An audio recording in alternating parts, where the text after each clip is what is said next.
and today we're watching Halloween 1978. But before we start, Kennedy, why don't you give them a quick plot rundown? On Halloween night, 1963, 6-year-old Michael Myers brutally murders his 17-year-old sister, Judith. He was sentenced and locked away for 15 years, but on October 30th, 1978, while being transferred, a 21-year-old Michael Myers steals a car and escapes Smith's Grove. He returns to his quiet hometown of Haddonfield, Illinois, where he looks for his next victims. So, Halloween 1978. I guess we should both say up front that we've both seen this movie before. I've seen it several times over the years. It's actually the first horror movie I ever saw with my grandmother when I was like 5 years old. And it's the whole reason I love horror movies. What about you? Yeah, so, like I've said before, I only recently got into horror, in 2017. That's when I started watching, the Friday the 13th movies, Children of the Corn, A Nightmare on Elm Street. But Halloween is one of those few movies that I actually saw when I was a child. I remember we were coming back from a Kmart. I must have been 5 years old or 6 years old. My sister was coming home. She had bought Halloween, the VHS tape. And I didn't know anything better, so I saw Halloween, so I thought it was going to be a kid's movie. Because I didn't know anything better at the time. I just thought Halloween, candy, costumes, awesome. And it's definitely kid friendly. Well, compared to... It's definitely not as vulgar as more modern movies, but I just remember from the moment that she put the VHS tape into our CRT TV, and the music just hits. I knew I got so scared. I immediately knew wait, hold on, I was so scared. I was like, what is going on? I remember hiding under our table. I don't know why, but I knew instantly oh, this is a scary movie. This isn't what I thought it was gonna be. So yeah, and then ever since then, my biggest fear has always been Michael Myers. I could just be sleeping, chilling, on my bed, ready to go to sleep. And then I just think of Michael Myers' mask, or just him stalking or something. And I have to be on my phone for half an hour, just watching random videos to take my mind off it. So yeah, he's definitely a character that scarred my mind. Yeah, I've been hooked since the first movie. I've been hooked since the opening scene. And that's how about the opening scene. It starts with someone's outside and they walk around the house and they peer in, and then you see two teenagers making out. You see, what's her name? Judith Myers, played by Sadie Johnson, and her boyfriend. And they're making out, and they make their way upstairs. And the person we're seeing POV style is walking around, walking into the kitchen. You know, they watch her boyfriend leave, and he was only up there for a minute. They went upstairs to have sex, and he came back down 2 minutes later. I'm like, did you even take your what happened? But he leaves, and then still POV style, we see someone going upstairs. Well, not going upstairs. He went to the kitchen, got a knife. We saw them pick up a mask, put the mask on, and I love the little how they put the mask over the camera. That was a cool. Yeah. And then they make their way upstairs, and when they walk into the room, she just screams, naked, getting stabbed nakedly. But I love how the entire time the killer is watching the knife and not watching the person that he's killing. Mm-hmm. And then we watch the person walk out, and we see these two people pull up in the car. They approach and take off the mask, and it's a little kid. It's 6-year-old Michael Myers, played by Will Sandon. And I was like, holy shit. It was a kid who just murdered his sister? I imagine how audiences at that time felt, because obviously, the promotional work, obviously at that time, people couldn't use YouTube to watch trailers or something. So I wonder if people saw oh, is the killer in this movie dead ass a little kid? Well, I saw the trailer, and the trailer for the movie is it doesn't show any of the opening scene with little Michael and Judith, and then It it shows when Lori's like banging on the door and it's like, Tommy, let me in, and he's behind her. They show that. They show when Tommy sees him carrying the girl from the garage to the house. And then they like, that last part of the movie where it's just like Michael breathing heavily and like showing all the different places. That's the trailer. So it's very. Oh, okay. So back then when trailers pretty much showed you nothing is what. It's how I prefer it. It like showed you enough to be like, oh shit, but they didn't like show you too much. And I was gonna say, well, the concept of a killer kid wasn't like new. I mean, The Omen had already been out for like 2 years before Halloween came out, and that was a killer kid. Not to mention, I'm pretty sure there had to be other movies where like there were like murderous devil children before Halloween. Oh yeah, I'm sure. But I'm not sure. I'm not sure when Children of the Corn came out. If it came out I before. think Children of the Corn came out after. Children of the Corn, Linda Hamilton. No, I think that was probably after, right? Children. What is it? I actually think that was like. Oh, it was 84. Okay. 84. But then we go from that, and then we flash to. Is that when we flash to Loomis? We flash to Loomis in the car, and he's driving with the nurse on their way to pick up Michael from the mental institution. To be honest, when I first saw Dr. Loomis, played by Donald Pleasance, I was like, oh my god, what is Blofeld doing in this movie? I never actually seen. Is that from GoldenEye? Or No, that's not GoldenEye. Dr. No? That's also not Dr. No. Dr. No was the very first James Bond movie. I thought you watched all the James Bond movies. Have you not watched all the James Bond movies? I only seen the more recent ones. It's Thunderball. Because Thunderball is the first time you see. I think it's Thunderball. It might not be Thunderball. Now I feel dumb. But I could have sworn it's not Thunderball. But that movie came out before Halloween then? Yeah, he was already known as being Blofeld before. He was Blofeld in You Only Live Twice. You Only Live Twice was the first time you actually saw Blofeld because he wasn't in the first one, and then in movie 2, 3, and 4, you only saw like his hand stroking the cat, no face. So in You Only Live Twice was the first time you saw Blofeld. And that's Donald Pleasance's only time playing Blofeld, but he's like who everyone thinks of when they think of classic Blofeld.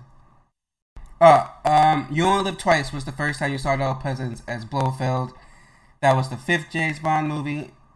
It came out in 1967, so pretty much a whole decade before he became Dr. Loomis.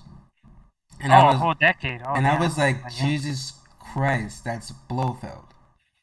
Which I didn't know when I watched the movie originally, but having recently, within the last like 6 months, actually no, last year during the pandemic, I watched all main James Bond movies. I didn't watch the 2 like non-canon ones. What role is Donald Pleasance more famous for? For Blofeld or for Dr. Loomis? Both. It's both. It's equally both. Even though he's only Blofeld once, he's most iconic. His 1-2 punches. Actually, he has 3 roles. He was the president and the Escape from franchise, and then he was Dr. Loomis and he was Blofeld. Those are his 3 main recognitions. Oh, cool. Yeah, for me it's just Loomis because I haven't watched as far back as those John Bond films. But well, we're going to be watching them at some point for this podcast, so get ready. But only the main ones. We don't have time to watch that one weird Casino Royale movie or that other never Never something. Never Say Never Again. We don't have to watch those two. No. But then he's in the car, so we see we see Loomis in the car with Nurse Miriam Chambers, who I'm happy that she's coming back for the Halloween Kills, because I always felt like we never get enough of her. She was played by Nancy Stevens. Yeah, she actually was one of the few people. So she was in Halloween 1. She was Halloween 2. And H2O. And then she actually came back in H2O. Yeah. Which was really cool. Yeah. Listen, I love H2O. But all the haters. I do too. But I love that how she's in the car and she's like, do they normally let them just like walk around like this? Like, of course they don't. It's a sanitarium. She's like, Jesus Christ. She's like, what the hell is going on? And Loomis is like, stay back here in the car. And I'm like, if you get out this car, I'm getting out this car with you, because now I'm back here and you're in front of me. So if someone comes behind and gets me, you can't help. Which is kind of happened because Michael like hopped up on the car and then it made some weird sound. Yeah, it made that weird sound, and I'm just like, what the hell is this weird sci-fi like cue? Like, what the hell? Because he just jumped on the car. Yeah. And I don't care how hard he hit, one little slam on a window just would not break that window glass. But whatever, it's Michael Myers. So then he gets the car and he just like pulls off. He's gone from here. The evil is gone. I'm intrigued. It's happening. And then it cuts to Laurie Strode, played by the great Jamie Lee Curtis. We're now in Haddonfield. We see her with her father. They have a quick little, like, conversation. Don't forget to drop the key off at the Myers place. I won't. They're coming by to look at the house at 10:30. Be sure to leave it under the mat. Promise.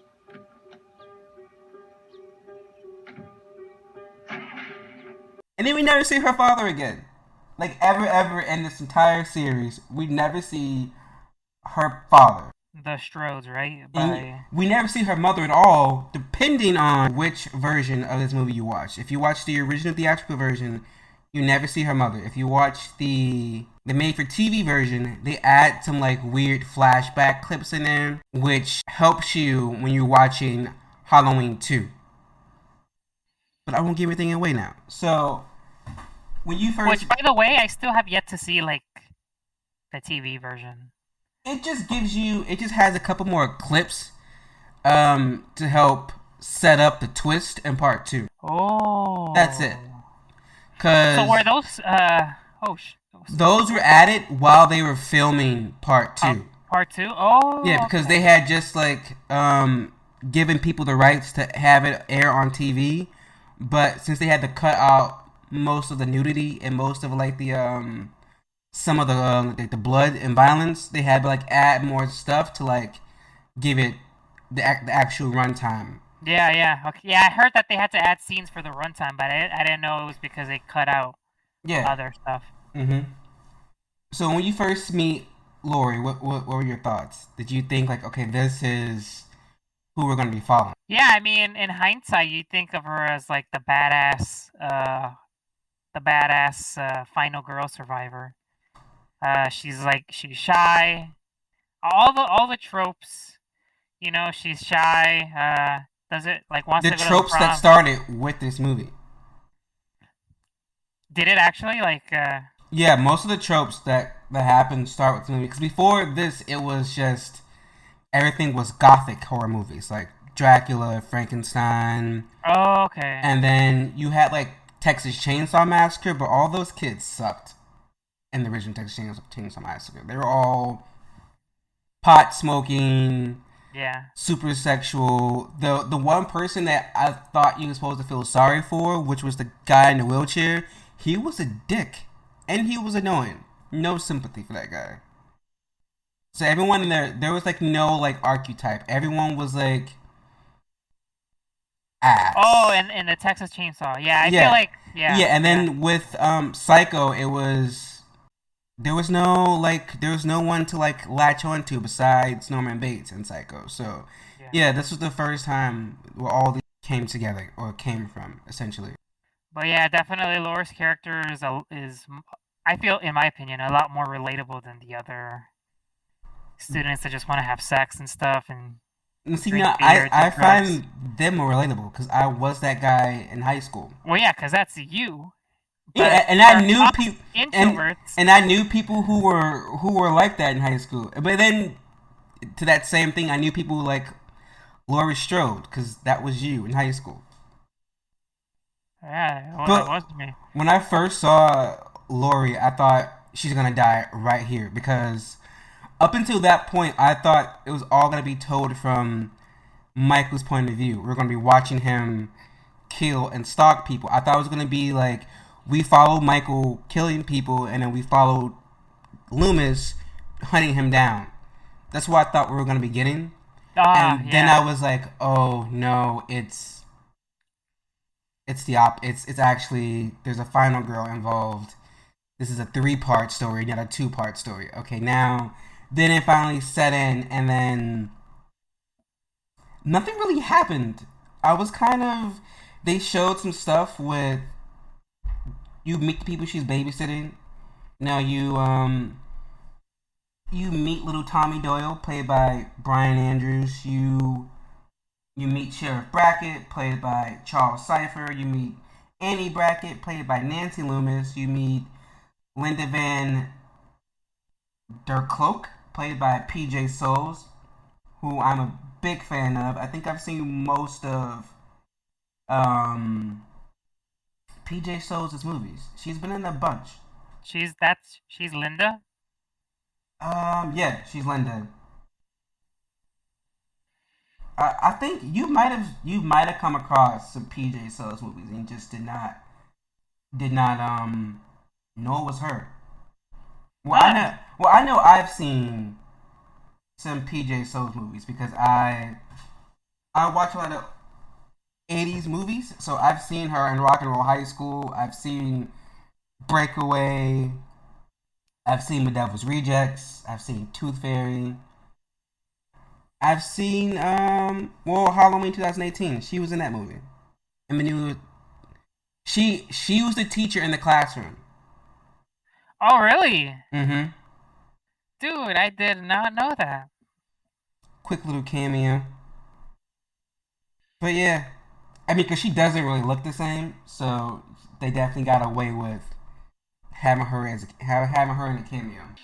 Dude, I had no idea. Yeah, so you meet all these characters and their boyfriends, and you kind of follow them around. I mean, then you the same time you're meeting Lori and her friends, you're seeing Dr. Loomis. He's making calls and he's like, we have to find Michael. He's going back to Haddonfield, and he comes upon a dead body.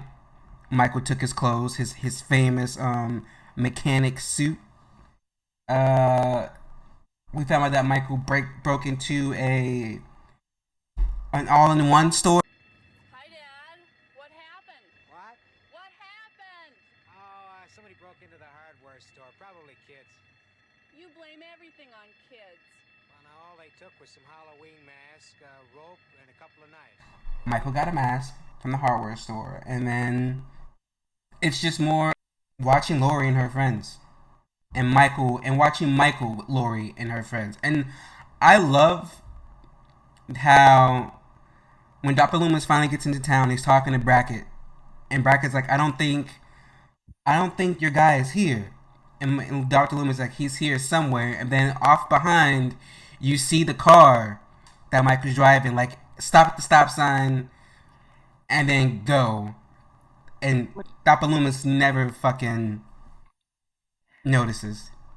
Which is literally a troll by Michael there, the modern day teabag. I guess that scene was there. I think I've seen people talk about how like that's just kind of there to show that Michael's always watching. He's always lurking in the background, and you never know. But yeah, I had a thought in my head, and the fact that he can drive, and even though he's been locked up since he was like 6, and Loomis is like, Sam Haddonfield is 150 miles away from here. Now, for God's sakes, he can't drive a car. He was doing very well last night. Maybe someone around here gave him lessons. Which is a throwaway line, but they bring it back further down in the franchise, which I was like, okay. My man's is actually using his blinker and stopping, you know. Well, if you were a criminal on the run, you wouldn't want to draw attention to yourself by being a crazy driver. Like, you follow all the rules when you're on the run or trying to be incognito. You know, come to think about it, I can see why people kind of complained about that. It is kind of dumb. I mean, it's the last thing to worry about, but it is kind of like, yeah, how does he know how to drive so good? It took them a decade and a half, but they finally explained it. Well, they don't explain it, but when you get to part 6 and you figure out, you get sort of an explanation. You're like, okay, well, this person obviously taught him how to drive because they were with him. So, but then after spending a whole Halloween day stalking Lori and her friends and avoiding Loomis, we finally get to Halloween night, and Lori's babysitting Tommy Doyle, while her friend Annie is across the street babysitting Lindsay Wallace, played by Kyle Richards, who is also going to be reprising her role in the new Halloween Kills. And their friend Linda has a date with her boyfriend Bob, and they're all going to like meet up and everything. My favorite, yeah, but actually I skipped a part. But my favorite part is when the three girls are walking and they see Michael in the distance, and Laurie's like, "What's that?" But then, by the time Annie and Linda look up, he's gone. He was standing right there. Poor Lori. Scared another one away. Which gives more to his like creeping and disappearing act, which I love throughout the movie. Well, even earlier, right? When Michael and Lonnie encounter each other. Oh yeah, he, because they were picking on Tommy. They made him break his pumpkin, and then Lonnie runs, and then he grabs Lonnie. Lonnie will also be in the new Halloween Kills. His son was in Halloween 2018. His son was Allison's boyfriend. So so I assume we're gonna see more of that. And I've already seen something. I won't say, but I've already seen like set stuff from. I haven't. I saw the first 15. If I saw the first like minute of the trailer and it stopped because I was like, this already told me too much. I haven't read any besides knowing who's going to be in it. Actually, yes, I agree with you. I think I would have liked to have not known as much. I only saw when the first fireman approached. I didn't see anything after that. I was like, nope, I'm good. I don't want to know what happens next. So I don't know. Besides knowing who's going to be in it, well, the fireman thing. I thing. I think that was kind of expected because it's like, well, their firefighters are going that way, and he has to escape, so it kind of makes sense that he's gonna do his thing. Yeah, but besides that one, the rest, like you said, like they show way too much. Like you could clearly. That's why I don't watch I watch teasers and that's it. I never watch a trailer. I can't. Yeah. Unless I'm in theaters and I have no choice, I never watch trailers because they give away too much nowadays. So I only saw when the first fireman like reached to help him, and that was all I saw. Oh, so you haven't seen the full trailer? Okay, nope. So yeah, I won't say anything. I never will. I only watch the trailers after I watch the movie. After you see the movie? Oh, you're... Wait. And then we go to... Well, Lori's now with her friend Annie, and they're talking about a dance and everything, and Annie's trying to set her up, but she's like, I would rather go with Ben Tramer. And they talk about Ben Tramer, and then it's dropped. And no one mentioned Ben Tramer until later on in the movie. Because then we're down there babysitting again, and Laurie's still kind of like on edge about what she saw. Because now they're babysitting, and Loomis is still looking for Michael all the time. I mean, he's going to the graveyard where they found that he took his sister Judith's gravestone, which they never really explained why he did that, but that happened. He went to the hardware store. He's just been around, just like looking for him, but nothing's happening. Mm-hmm. And then, so now it's Halloween night, and the girls are babysitting. But while they're babysitting, we see Dr. Loomis is back with Sheriff Brackett, and they go to the old they go to Michael Myers' old house, which is abandoned, and it's like a creepy house in the neighborhood. But it definitely has a very creepy vibe to it, right? The music is like very somber and creepy. So basically, they head into the house. They see the dead dog, or a squirrel, or whatever. I guess it was a dog. It was a dog. There was like also like a little fireplace going, so he got a little cold. So it looks like Michael still gets a little chilly too sometimes. But yeah, there's definitely a very creepy vibe to the house. I mean, if you were in their shoes, like, you don't know if Michael is still in there, because this dude is like no noise. Stalks you from the closet, waiting to jump. And because the fire is still going, he's probably, you never know, like, when exactly did he leave. Yeah. And then that's when you get it, when they reach the second floor, that's when you get the jump scare. Startles Loomis, because then he takes out, like, his revolver. Yeah. And it's when they enter Judith's bedrooms when Loomis tells Brackett all of Michael Myers' history. I met this 6-year-old child with this blank, pale, emotionless face and the blackest eyes, the devil's eyes. I spent 8 years trying to reach him, and then another 7 trying to keep him locked up, because I realized that what was living behind that boy's eyes was purely and simply evil. And then after that speech, which I have to say, the most iconic speech in the entire movie. The entire franchise. And the entire franchise. The way he looks, the way he says it, and then when they cut to, like, Brackett's reaction shot, it's like, this is deep. I mean, that speech, like, kind of lets the audience know, like, Michael Myers isn't any regular person. He's the Shape, because at this point, I mean, in this movie, he's still referred to as the Shape. He's not Michael Myers. Then we just go back to the Doyle house. Laurie gets a call from Annie, and they're talking about how Annie just matched her with Ben Tramer.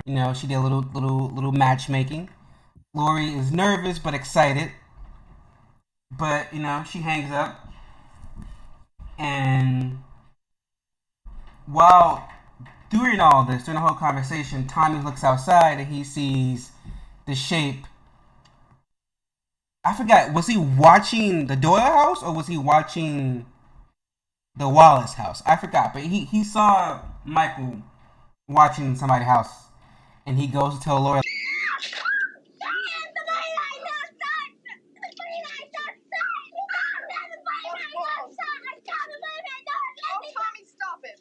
Yeah, typical teenage people skepticism. Yep. Like, I don't believe you at all. And I told you this when we were watching it last night. This entire time, Tommy was seeing everything, but no one believed him. And if Laurie believed him just once, most or all her friends could still be alive. I wonder if that'll come up in the next movie. I wonder if he'll be like... I feel like he should say something like, well, bitch, I told you I saw the boogeyman at Lindsay's house. I told you I saw him again, and you didn't believe me. You could have saved Annie. You could have saved Lindsay. You could have sounded the alarm a long time ago. So then, speaking of Lindsay's house, we go to Lindsay's house where Annie's at, watching her. Annie's like making popcorn for Lindsay, and she spills butter on herself, and she has to go all the way to the garage to do her laundry. Which I'm like, you're in the Midwest, so why isn't your laundry in the basement? But then I remember, yes, this movie is set in Illinois, but it was filmed in California, and because California has earthquakes, they don't have basements. Oh, really? That's why they don't have basements? Yeah, would you want to be in a basement during an earthquake? Everything's going to fall on top of you. That's why. On top of you? Yeah, I can see that. Yeah, they don't have basements because of that. There's no basements allowed. They barely have underground parking garages for that same reason. So she's doing her laundry, and while she's doing her laundry, we see. Well, she locks herself into the laundry room, and we see Michael like in the background outside of the laundry little garage area. And then when you're looking at her, he just keeps looking. But when she turns around, he's gone. And she climbs out the window, and I'm thinking, oh my god, he's gonna get her then. But she gets stuck. I'm like, she's stuck. This is a perfect opportunity. He's gonna get her. But he doesn't. Except we go back into the house where Annie's boyfriend calls, and Lindsay picks up the phone, and then Lindsay runs out to go get Annie, and she helps Annie get unstuck from the window. And I was like, why didn't he kill her then? But I guess her being trapped like a mouse wouldn't have been fun for her. He wasn't able to set it up the way he wants to be, so it wouldn't have been a fun kill for him. I think he likes to enjoy the chase. It's just simply a brilliant sequence because it's meant to make you think like, oh, he's gonna kill her here at any point. It's literally set up so for him to kill her here. But it works to just continue to build tension. Shows that Michael is kind of likes to play around before he kills. He likes to set the scene. People. Her being stuck in the window wasn't by his design. That's because she was dumb. But later when she drops off Lindsay at Tommy's house, so Tommy and Lindsay can be together, and so Laurie can watch them both, and she's able to like sneak off with her boyfriend. She goes to the garage to open the car door, but it's locked. She doesn't have the keys. She then goes back into the house, find the keys, and here I'm like, okay, she's gonna die here. But no, she finds the keys, she goes back into the garage, and she reaches for the door and it opens. And right there I'm like, Jesus, no. You don't remember that the whole purpose of why you went to the house because the door was locked, but now it's open? This is a red flag. But she doesn't. She gets in the car, closes the door, and notices that there's fog because someone's been breathing inside the car, and before she has a chance to actually think about it, he pops out and get her. Now, if I'm not mistaken, this is like only the third kill of the movie, but this is only the second one we saw on the screen, right? No, yeah, it is. Yeah, because we saw him kill Judith, and then with the mechanic, we never actually saw the mechanic besides like his legs, but we didn't see him kill the mechanic. So yeah, Annie's the third kill in the entire. Annie's the third kill. In the second one that we see, and that was. I didn't feel, because they were setting up all the tension and all the little like jump scares. I never felt bored or like waiting for the kill. It was like a. Oh wait, no, he does have 4 kills because he kills the dog. Remember? Are we counting the dog? Yeah, we're counting the dog. Okay. That makes it. It's 5 then because he killed Lindsay's. It's a dog. I don't know what breed it was. He killed Lindsay's dog, but he also ate a dog before that, so it's 5 then. If we're counting the dogs, it's 5. Those poor dogs, man. He ate one and just killed the other one because it was barking too much. Literally, just choked the hell out of it. We were joking while we were watching it. This dude has like 200 pounds of like grip strength. He has to have something. It was like no struggle at all. He was working his ass off at the sanitarium. He was preparing for this. Yeah. But meanwhile, Loomis is still watching over the Myers house. Lonnie, his friends like pop up and trying to like dare each other to go in. And as we get the next famous line. Hey, Lonnie, get your ass away from there. And then they run off. And then that's a bracket pops up, and they talk about the headstone, but Brackett's like, nah, it's just a Halloween prank. Yeah. And then we go back to the Wallace house, because Linda and her boyfriend Bob just pulled up, and they're like, they've been drinking a little bit, they're planning on having sex in Lindsay's house, which I don't get. I'm like, do you guys not have houses you can sneak around and have sex in? You can have sex in your car, but you're gonna instead go have sex in not your friend's house, but the house that your friend is babysitting at? Yeah. Yeah. Like, what?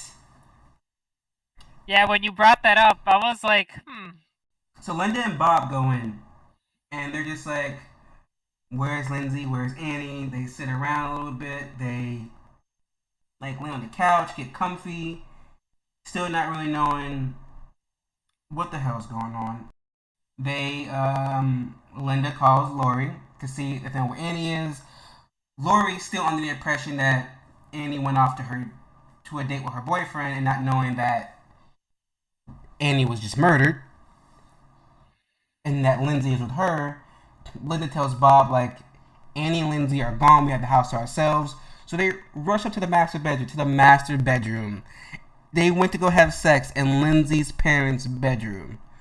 I'm like, you could have just had sex on the couch. Like, why on these people's, like, bed? Like, that's disgusting. Yeah. Don't do that, people. Don't have sex in someone else's bed. No one wants to be laying in juices that are not theirs. Okay, that's... So, they're having sex, and we see, like, a silhouette of Michael's shadow, like, walk past them while they're having sex. They're interrupted by Lori, who calls them. And was it Lori that called them? Someone yeah, it was called Lori. them. Yeah, so they were talking to Lori, and then once they're done having sex, Linda's like, go get me a beer. So he leaves, he puts on his clothes, go get a beer. He's moving around in the kitchen, looking at stuff. He opens the beer. He hears a sound. He starts opening things to investigate it.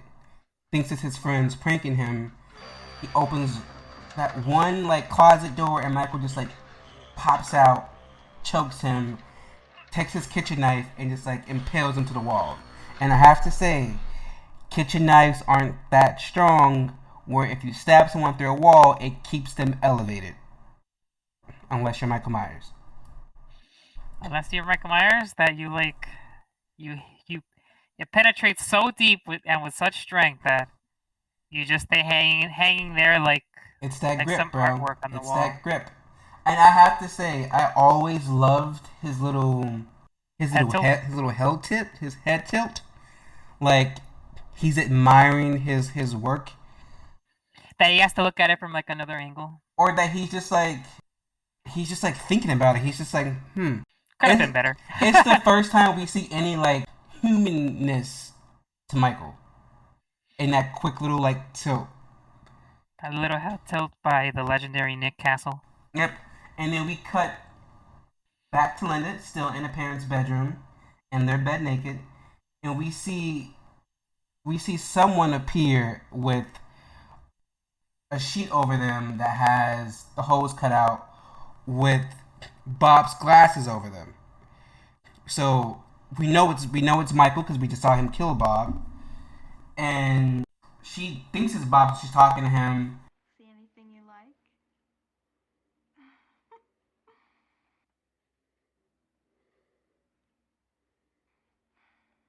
What's the matter? Can I get your ghost, Bob?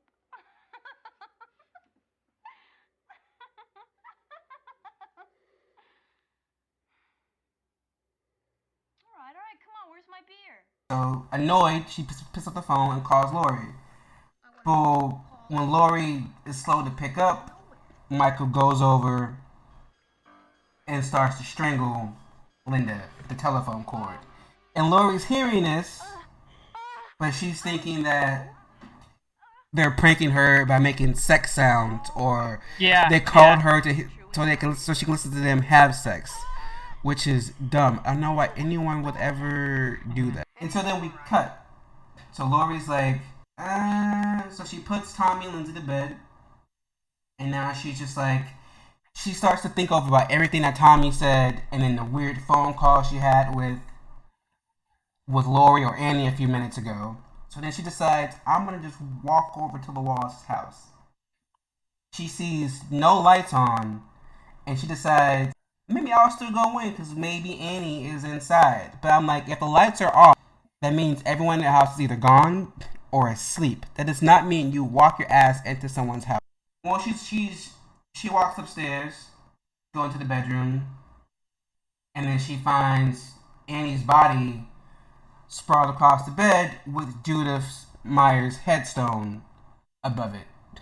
Still don't know why he was lugging this headstone all around town with him, but he had it, so.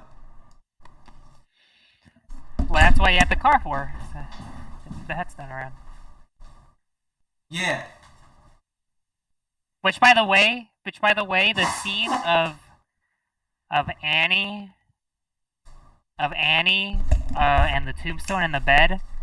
I remember that was the cover, the art that they used for the back of the Halloween box for the VHS. I remember that. Oh, really? I didn't know that. Yeah. So she screams, and she doesn't like run out the house like I would expect her to. She just silently screams and starts to back out slowly. She turns around, she finds Linda and Bob's body in two separate closets.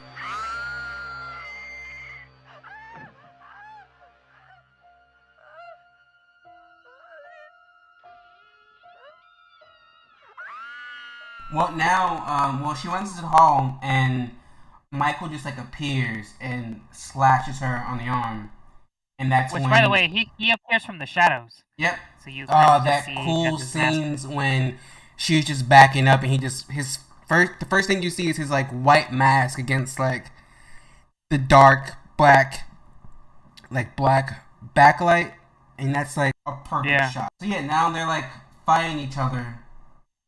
And this is the big like climax because she's running to get away from him. She kind of messes up her ankle. She's still running to the back door, but the door handle is like it's blocked with the garden rake. She's trying everything she can to like smash through the door. She finally gets it. She screams and she's running down the neighborhood asking for help. Add a clip of her screaming down, asking neighbors for help. But these neighbors are hardcore ignoring her. So seeing that the neighbors won't help her, like even one neighbor like turned off the lights on her. That was disrespectful. So now she's running back to the Doyle's house, but Michael's like walking behind her. She's banging on the door. She can't find her keys. Now Tommy, who's been trying to warn her ass all movie, is now like slowly waking up to open the door. So Tommy lets her in. Yes. They're in. Lindsay's up. They're like trying to run. She tells them to like go hide, and she locks him in the bedroom. Comes back down. The phone is now dead because it's a phone line. He cut the phone line. Of course, every single killer in this situation cuts the phone line. I don't know how. But from my like obsession with true crime, they all used to do that. They all used to cut the power line before they like rob the house or went to go kill you, because without the phone you can't call for help. Michael appears in the living room, and Laurie stabs him in the neck with a needle, which should have been fatal, but or extremely damaging that you got stabbed in the neck like that. But he falls, Laurie Dude, if that would have happened, you stab him, and even you might think he's dead, but you still run the fuck out. You don't stab, and then she had to go get the kids. I relax on the couch. She had to go get the kids, and then she hid in the closet. But then Michael comes and starts breaking the panels, and she's cowering in terror. And then she gets a coat hanger, and she stabs him with it. He drops the knife. She picks it up. She stabs him with the stomach. He clops on the floor again. So this is the third time she stabbed him. And I'm like, why isn't he hurt? He should be bleeding. Yeah. He should be wounded, but he falls again.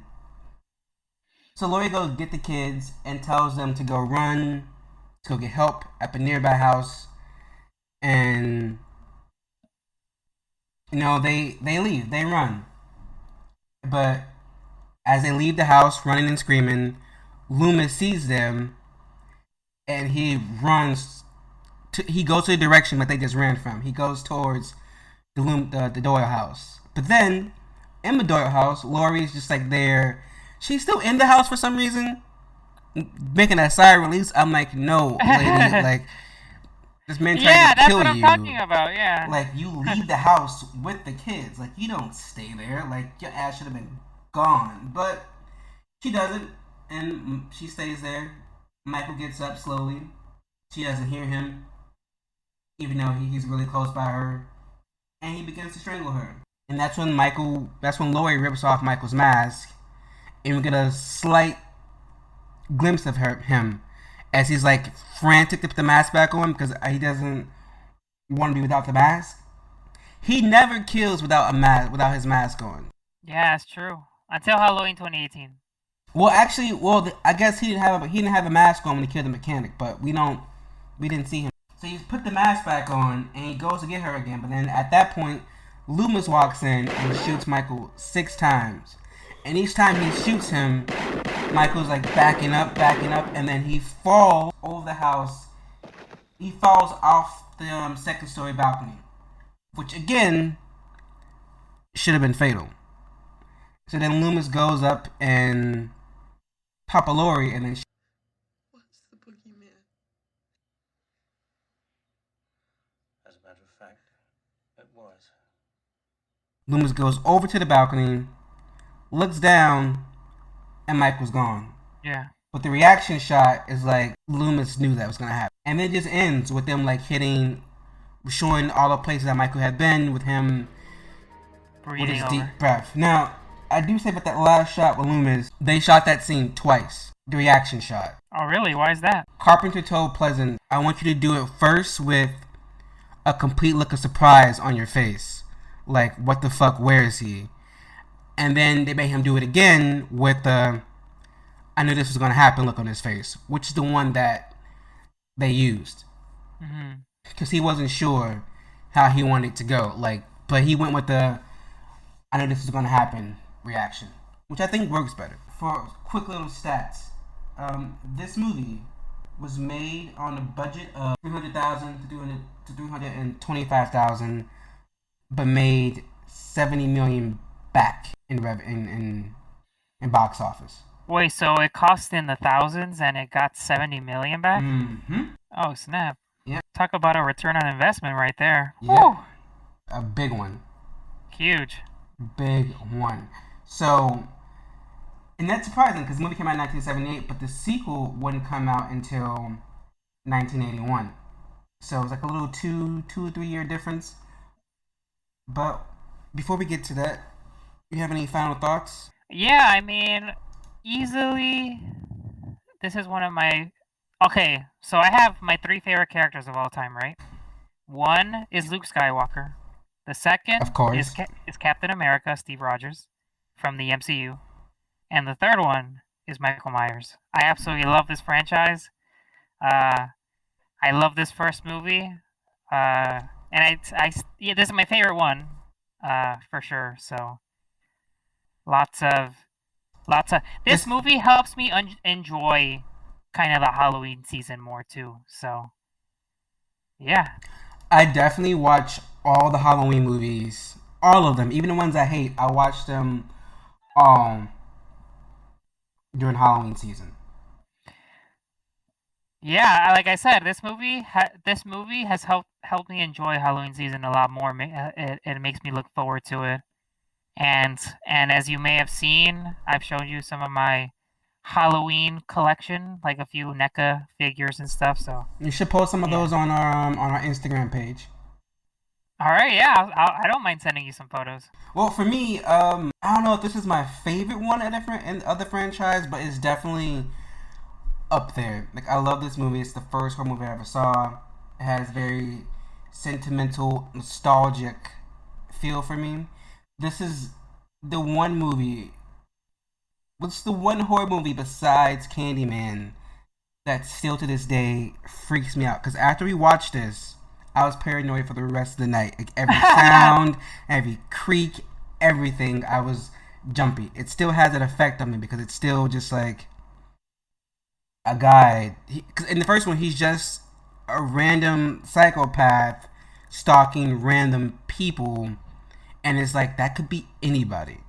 Like, he's fixated on her because she walked up to his house to drop something off. And so from the first movie perspective, that could have been anybody. That could have been you. That could have been me. That could have been anyone listening. So when I watched the first one with that, it still freaks me off. Yeah, kind of going off exactly what you said. John Carpenter's original vision was just Halloween 1, and that was it. And it was just going to be Michael Myers kind of killing anyone in his path, really. There was never going to be that family connection. He was the boogeyman. In my research for this, I found out that John Carpenter had a movie that he made way before this one that was kind of similar to what became Halloween. I forgot what it was called, but I do remember that it was about this guy who was stalking this woman, and he would like watch her with a telescope. He would stalk her around, and then one day he finally put on a mask and went to go like kill her. Oh, snap! But she fought back. She overpowered him, and he went flying over her balcony. But she lived in a high-rise building in like downtown city area.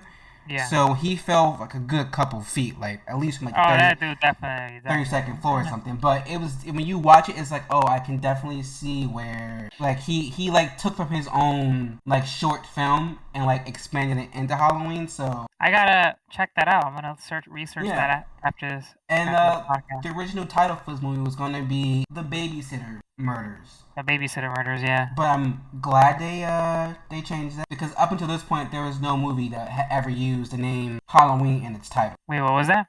Up until this point there was no movie that had ever had the name Halloween in its title.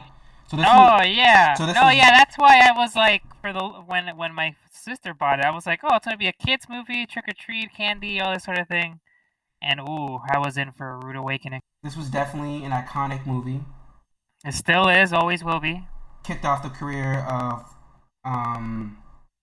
Jamie Lee Curtis, who went on to become a noted scream queen.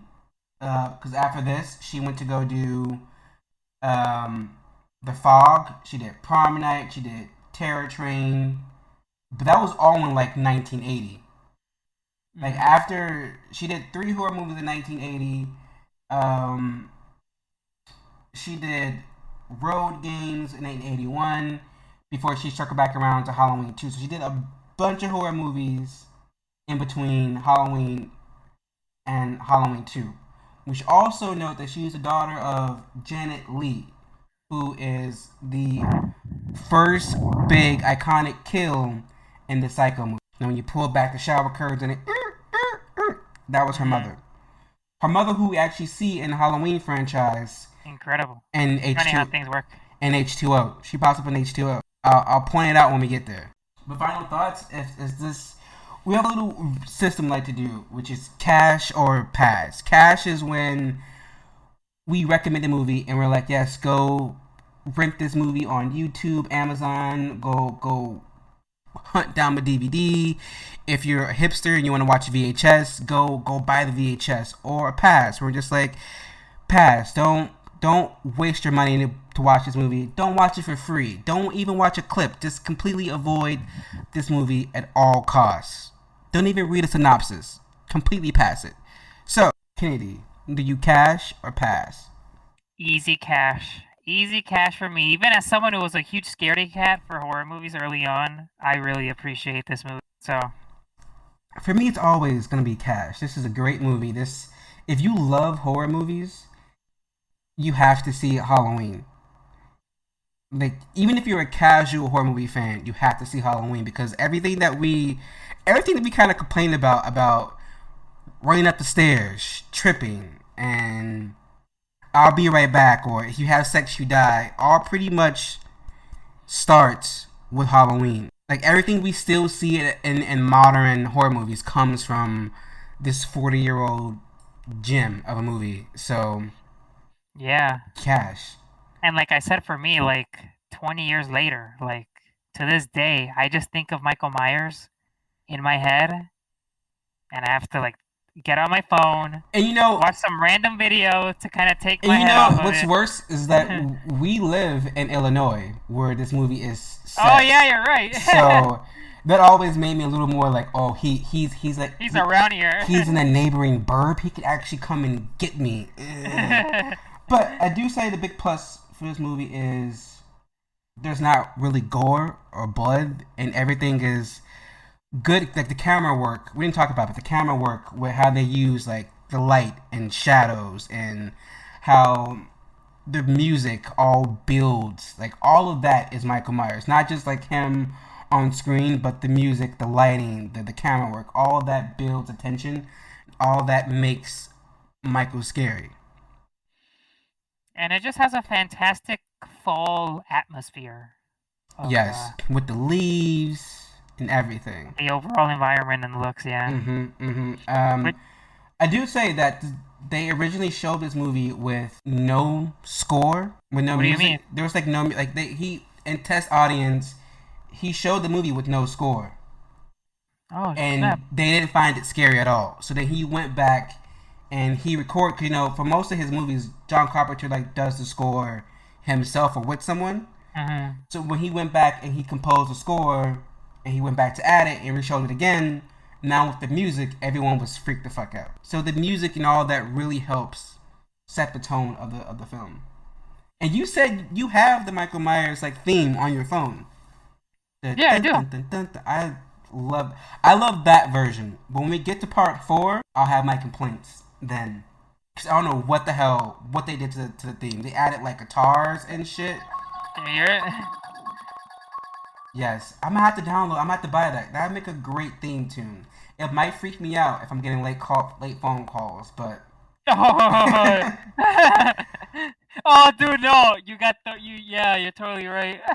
So, thank you everyone for joining in and listening to us talk about Halloween 1978. We hope you can join us next week as we talk about Halloween 2, which came out in 1981.